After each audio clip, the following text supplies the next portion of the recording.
Good morning, everyone. Thank you for coming along. I'm sorry to break into your half-term break. Being First Minister of Scotland is, in my admittedly biased opinion, the very best job in the world. It is a privilege beyond measure, one that has sustained and inspired me in good times and through the toughest hours of my toughest days. I am proud to stand here as the first female and longest serving incumbent of this office. And I'm very proud of what has been achieved in the years I've been in Bute House.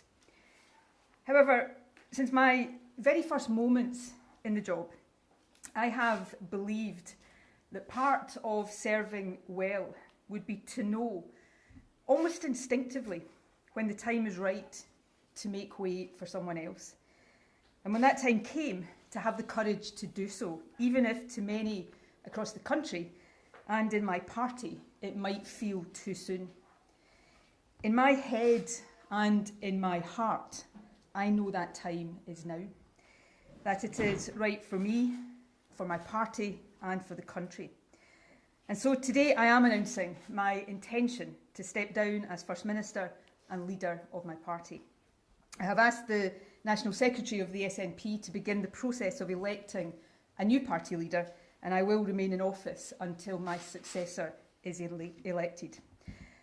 I know there will be some across the country who feel upset by this decision and by the fact I am taking it now. Of course, for balance, there will be others who will, how should I put this, cope with the news just fine. Such is the beauty of democracy. But to those who do feel shocked, disappointed, perhaps even a bit angry with me, please know that while hard, and be in no doubt, this is really hard for me, my decision comes from a place of duty and of love. Tough love, perhaps, but love nevertheless for my party and above all for the country. Let me set out as best as I can my reasons. First, though I know it will be tempting to see it as such, this decision is not a reaction to short-term pressures. Of course, there are difficult issues confronting the government just now, but when is that ever not the case? I have spent almost 3 decades in frontline politics, a decade and a half on the top or second top rung of government. When it comes to navigating choppy waters, resolving seemingly intractable issues, or soldiering on when walking away would be the simpler option, I have plenty of experience to draw on. So if this was just a question of my ability or my resilience to get through the latest period of pressure, I wouldn't be standing here today, but it's not. This decision comes from a deeper and longer term assessment. I know it might seem sudden, but I have been wrestling with it, albeit with oscillating levels of intensity for some weeks. Essentially, I've been trying to answer 2 questions. Is carrying on right for me? And more importantly, is me carrying on right for the country, for my party, and for the independence cause I have devoted my life to? I understand why some will automatically answer yes to that second question. But in truth, I have been having to work harder in recent times to convince myself that the answer to either of them, when examined deeply, is yes. And I've reached the difficult conclusion that it's not. The questions are inextricably linked, but let me First Minister for over 8 years, and I was Deputy First Minister for the best part of 8 years before that. These jobs are a privilege, but they are also rightly hard, and especially in the case of First Minister, relentlessly so. Now, to be clear, I'm not expecting violins here, but I am a human being as well as a politician. When I entered government in 2007, my niece and youngest nephew were babies, just months old. As I stepped down, they are about to celebrate their 17th birthdays. Now that I think about it, that's exactly the age to be horrified at the thought of your auntie suddenly having more time for you.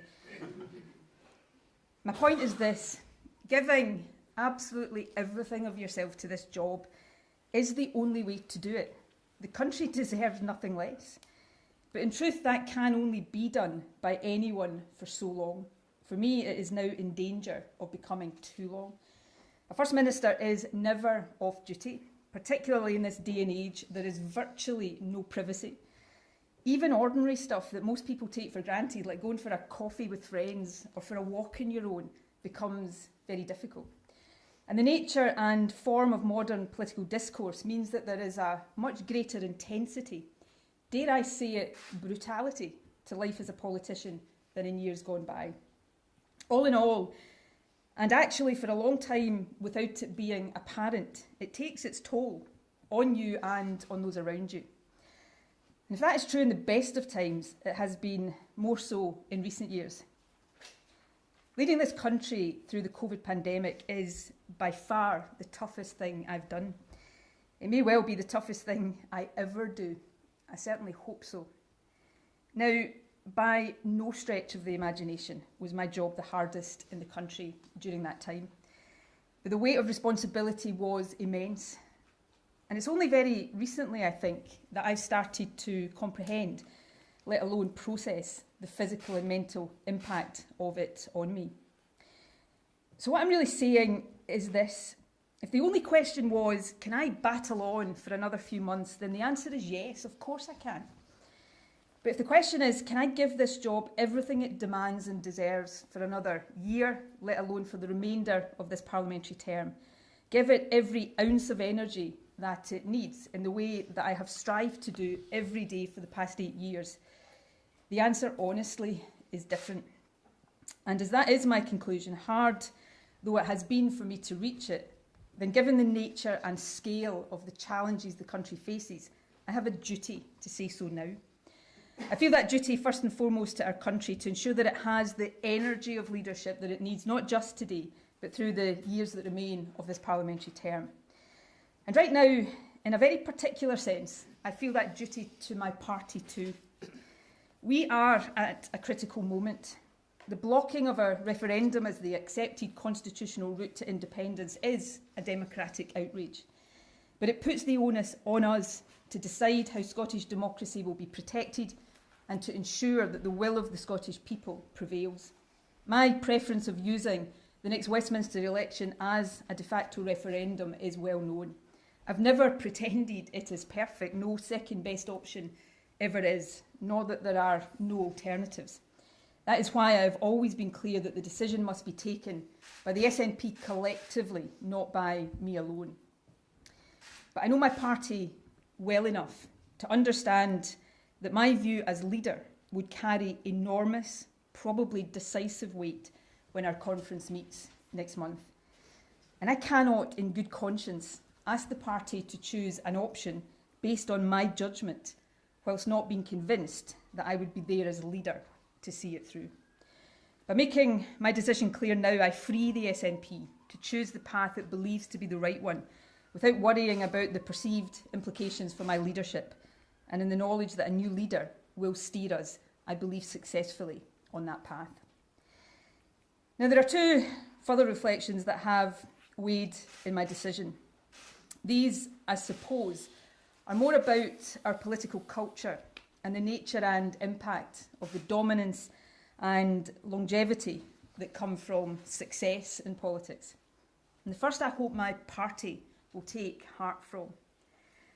One of the difficulties in coming to terms with this decision is that I am confident that I can and would lead the SNP to further electoral success. We remain by far the most trusted party in Scotland. And while for every person in Scotland who loves me, there is another who, let's say, might not be quite so enthusiastic, we are firmly on course to win the next election, while our opponents remain adrift. But the longer any leader is in office, the more opinions about them become fixed and very hard to change. And that matters. Individual polls come and go, but I am firmly of the view that there is now majority support for independence in Scotland. But that support needs to be solidified, and it needs to grow further if our independent Scotland is to have the best possible foundation. To achieve that, we must reach across the divide in Scottish politics. And my judgment now is that a new leader will be better able to do this. Someone about whom the mind of almost everyone in the country is not already made up, for better or worse. Someone who is not subject to quite the same polarised opinions, fair or unfair, as I now am. The good news, as the country will now get to see more clearly perhaps, is that the SNP is full of talented individuals, more than up to that task. My second reflection is related. I feel more and more each day now that the fixed opinions people increasingly have about me, as I say, some fair, others little more than caricature, are being used as barriers to reasoned debate in our country. Statements and decisions that should not be controversial at all quickly become so. Issues that are controversial end up almost irrationally so. Too often I see issues presented and as a result viewed not on their own merits but through the prism of what I think and what people think about me. I've always been of the belief that no one individual should be dominant in any system for too long. But while it's easy to hold that view in the abstract, it is much harder to live by it.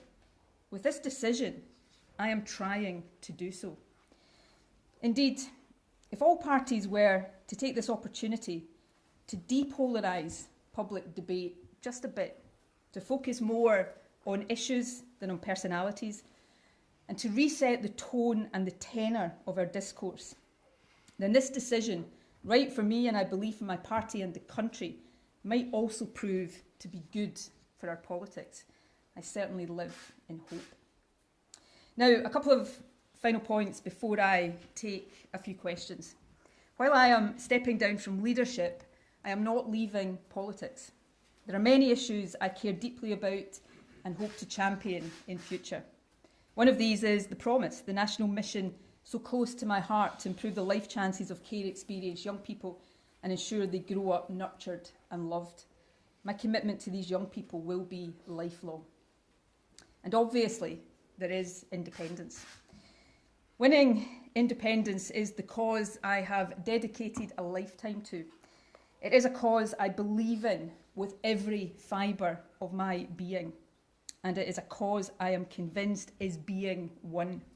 I intend to be there as it is won every step of the way. Yesterday morning, I attended the funeral of a very, very dear friend and long-standing independence activist, a wonderful man by the name of Alan Angus. It was actually during that funeral service that I went from being 99% certain about this decision to 100% certain, though I know Alan would not be at all happy to have played any part in my departure, so I'm sorry, Alan. But his funeral reminded me that the cause of independence is so much bigger than any one individual, that all of us who believe in it contribute in different ways at different stages of our lives. Since I was 16, I have contributed as an activist, a campaigner, and a leader. And so now, as we look to what I firmly believe is the final stage in Scotland's journey to independence, albeit a hard one, I hope to use all the experience and perspective I've gathered over these years to help get us there. Lastly, there will be time in the days to come for me and others to reflect on what has been achieved during my time as First Minister. I'm pretty certain there will be plenty of commentary on my mistakes as well. I will have more to say before I demit office, but allow me some brief reflections now.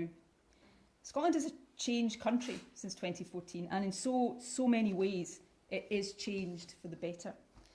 Young people from deprived backgrounds have never had a better chance of going to university than now.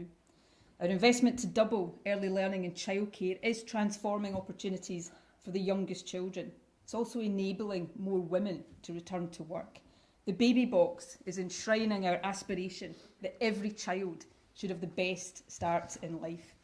Scotland is fairer today than it was in 2014.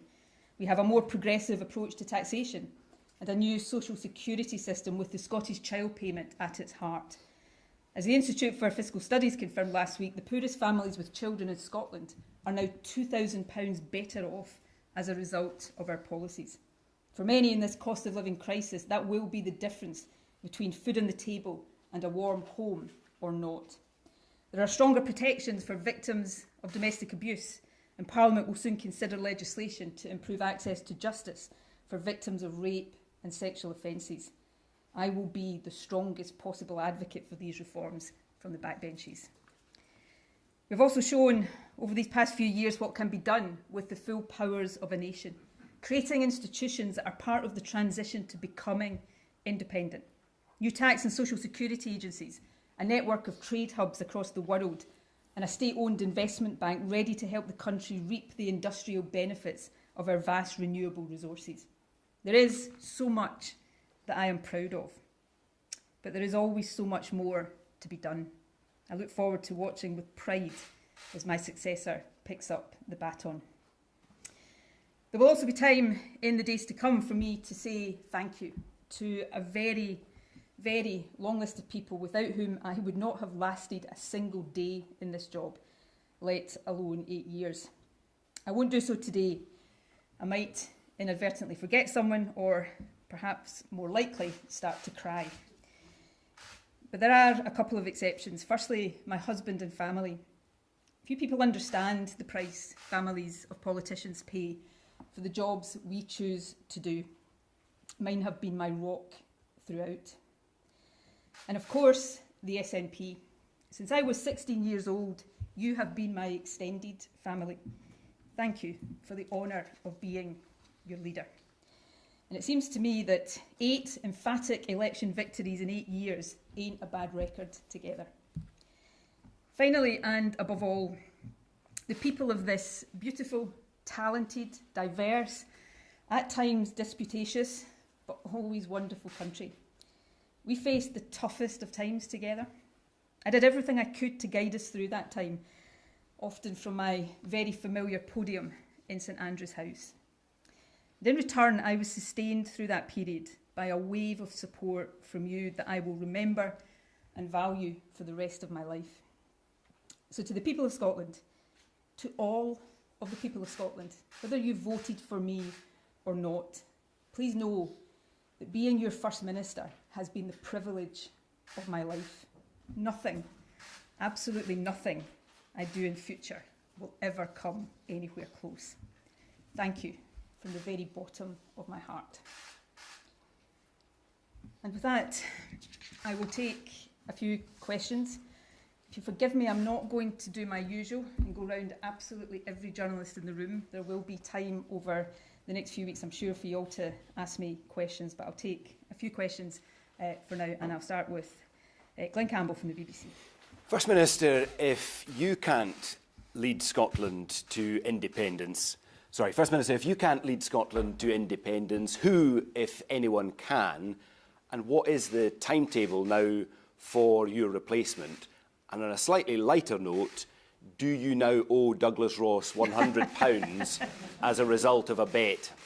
I think it was 50, so if he's already inflated it to 100, we may have words there. I will let Mr Ross have the bet.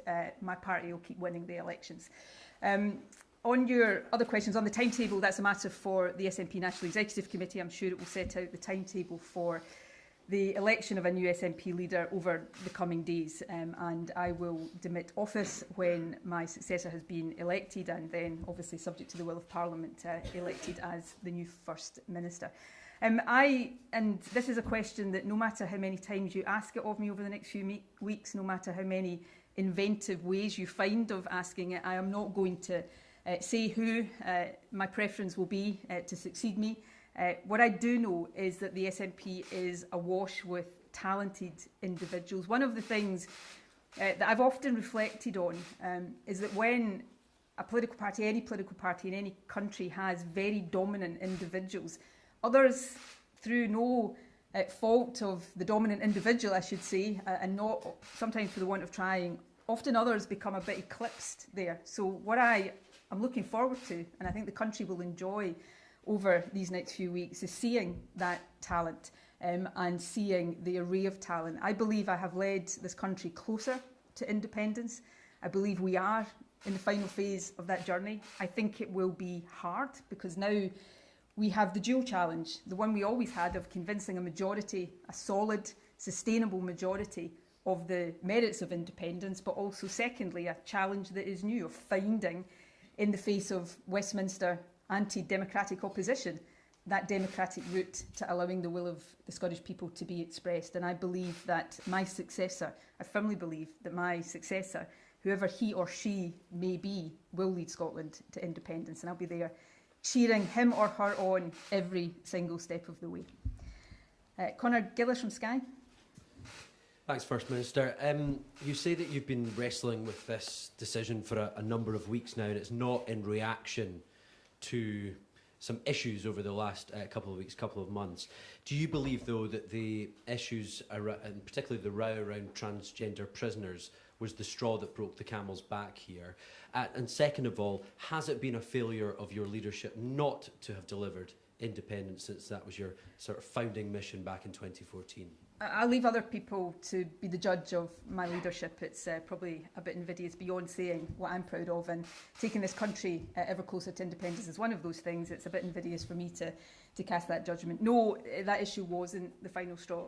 Look, I'm long enough in the tooth. I've been in politics, as all of you know, for a long, long time. I'm not going to stand here and insult your intelligence and say that I live in a world that is divorced from the realities of what is going on around me. But it's not the case that this decision is because of short-term issues. I've faced more short-term issues from time to time over my years in politics than I care to remember. And if it was just that, I wouldn't be standing here today. What I would say, though, is this, and I did allude to this in my remarks. I suppose when I look at some of the issues that are being hotly debated in Scotland right now, one of the things that I do regret, I suppose, is not being able to bring a more rational approach to these debates. And I think that goes back to some of what I said earlier. These debates, some of them, one in particular right now, is obviously controversial in its own right. But I think layered on to the top of that, there has been people's views about me, about independence, and suddenly debates that should be rational and that we should be capable as a country of having rationally become something very different. I will always be a voice for inclusion, for quality, equality, for human rights and dignity. I have been, am and will always be a feminist. I will fight for women's rights and I will stand up against threats to women's rights every day that I have breath in my body. But I'll also stand up for any stigmatised, discriminated against, marginalised and vulnerable group in society. And I believe, and call me, an optimist. Not many people call me an optimist, but I am at heart an optimist. I believe these things can and must, in any progressive, liberal, inclusive society, find ways of coexisting. And whatever role I play in politics in the future, I will always seek to do everything I can to turn that into a reality. Colin Mackay. How have you gone from having plenty in the tank 3 weeks ago to an empty tank today? What is it that's changed over the last few weeks? You've mentioned some things. The only thing you didn't mention is the police inquiry into the party's finances. Look, these things are not the reason I'm standing here today. These are not factors, nor will my decision today affect these things, and all of these things will take their course.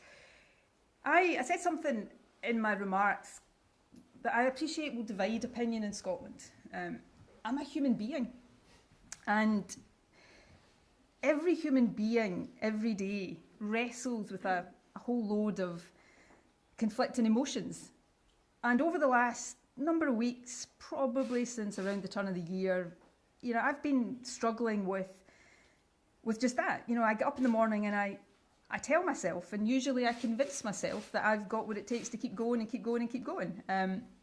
But then I realise that's maybe not as true, and you go through a process of just deciding where it is and that decision you're going to fall, and that's the decision I've come to today. I could go on for another few months, I don't know, 6 months, a year maybe, but I know that as time passed, I would have less and less energy to give to the job, and I can't do the job on anything other than a 100% basis. The country deserves nothing less than that. So that's the judgment I've come to. If that's my feeling, that I'm going to get in a relatively short space of time to where I am today, then I owe it to the country to say it now, so that that new leadership can be in place. And as I said, in relation to my party, I don't want to stand at a special conference, a month or so from now, and ask my party to take my judgment, opt for a path, knowing that I have doubts about my ability to see it through as leader. This is a better thing to do today for me, for my party, and I believe for the country too. James Cook. Thank you. First Minister, I think it's fair to say that the NHS is in a really serious situation. The attainment gap between rich and poor pupils, which you'd said was one of your core missions as First Minister, remains pretty wide. And despite what you're saying today, polls suggest that you've got nowhere near creating a sustained majority for independence.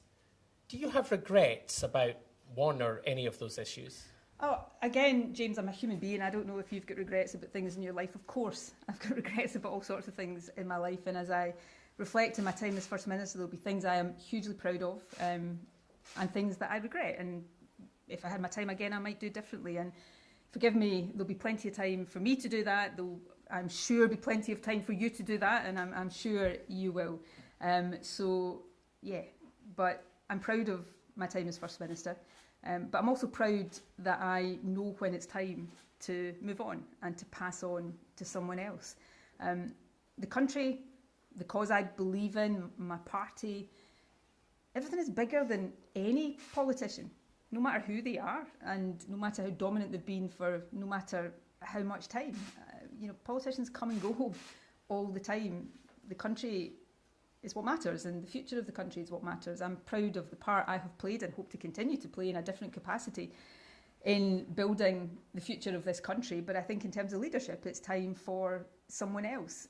I think the easier sometimes thing to do, and the thing that traditionally politicians tend to do, is just cling on and on and on and on and on until everybody is sort of pushing for you to go. It's harder because there's always reasons not to. Yeah, if I stay a bit longer, I can do this. If I stay a bit longer, something might happen. It's always easier to find the reasons not to make a decision. I think it's better to make the decision when you know in your heart that it's the right one for you and for your country. I'm not sure I want to say this sentence actually. I will be 53 this year.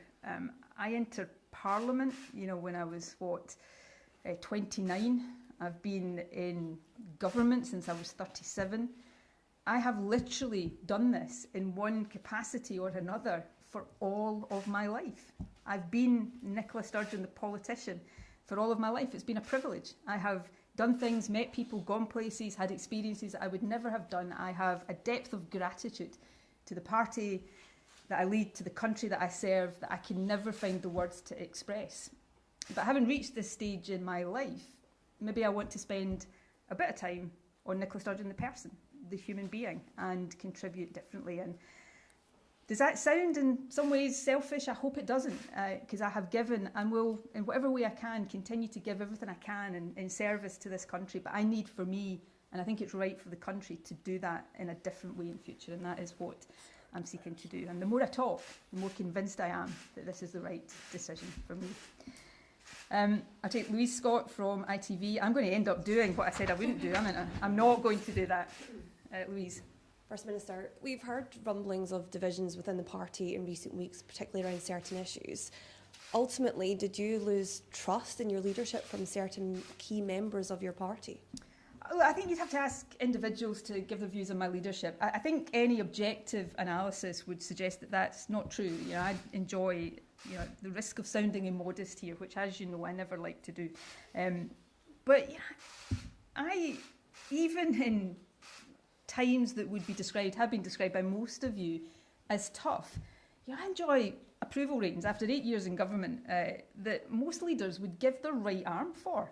So, yes, of course, the longer any leader is in office, the more people will find things to disagree with you on, because nobody agrees with any other person 100%. And that concept of, that whole idea of longevity in politics, the longer you lead, the more, you will find issues that people find it hard to agree with you on. But, I believe I could, if it was just about, can I lead this country forward, certainly the party to electoral success, the answer is yes. But it is much deeper than that, which is what I've been trying to give a sense of today.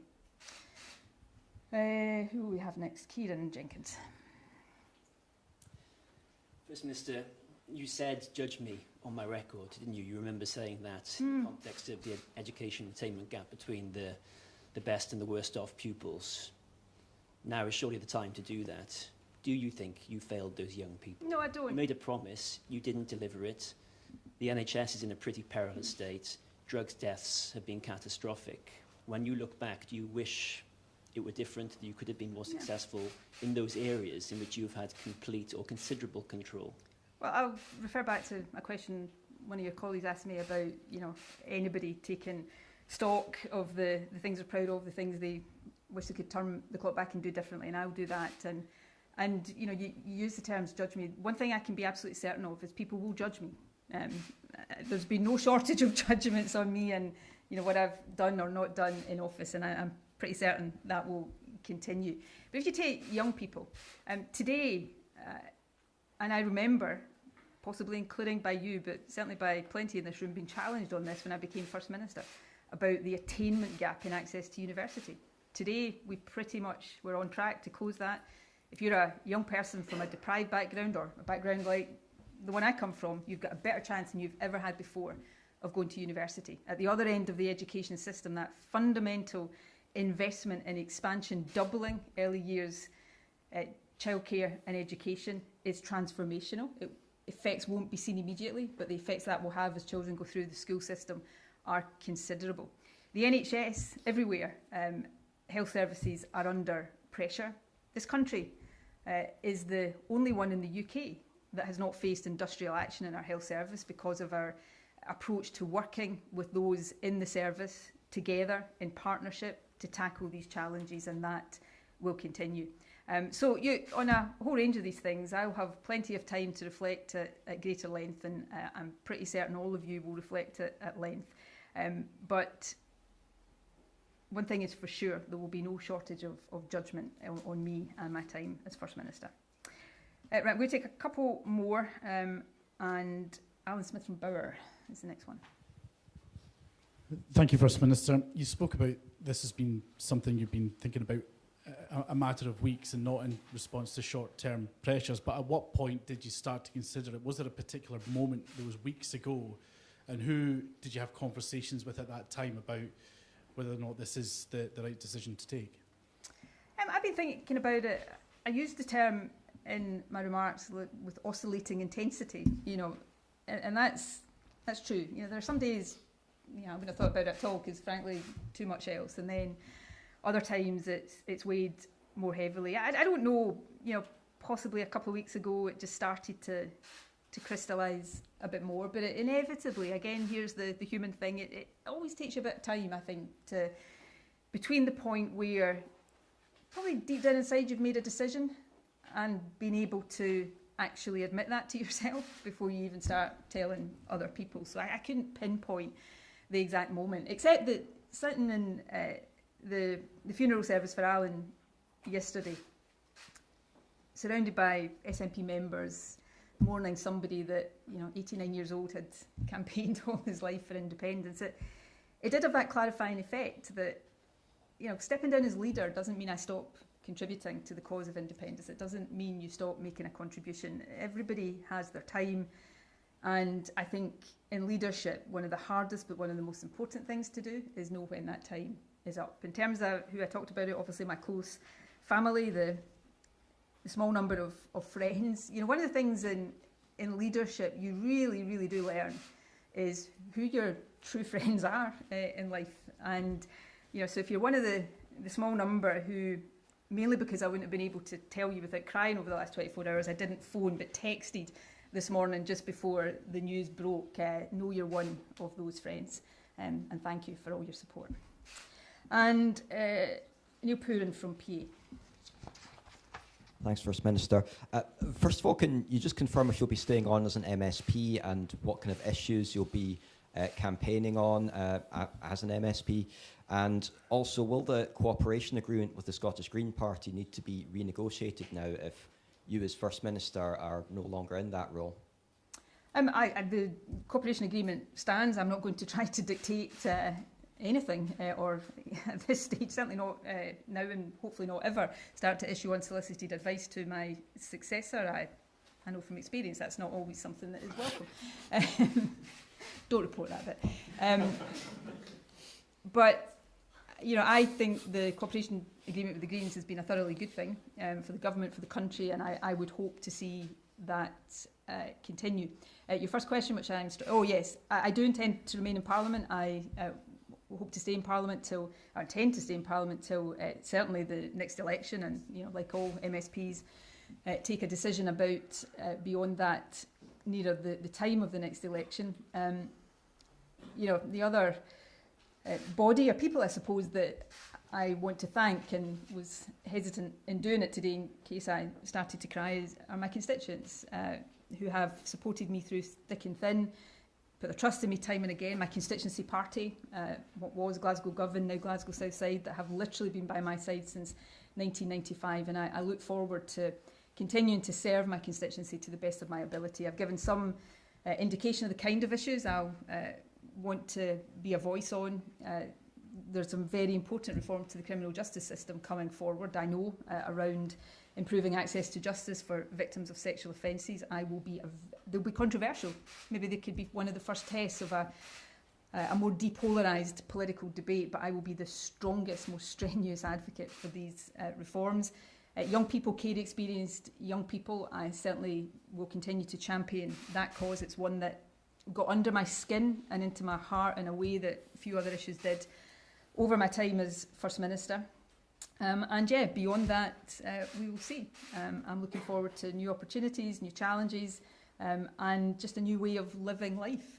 And perhaps, and above all else, that's what I'm most looking forward to, just a different way of living life, catching up with the people, the friends that I've not had much opportunity to spend time with. But watch this space, there's plenty more to come. Right, with that, I'm going to depart. First Minister, just on one factual point, have you been or do you expect to be interviewed by the police who are looking into your party's finances? I'm not going to discuss an ongoing police investigation. I wouldn't do that on any issue, and I'm not going to do it now. Thank you.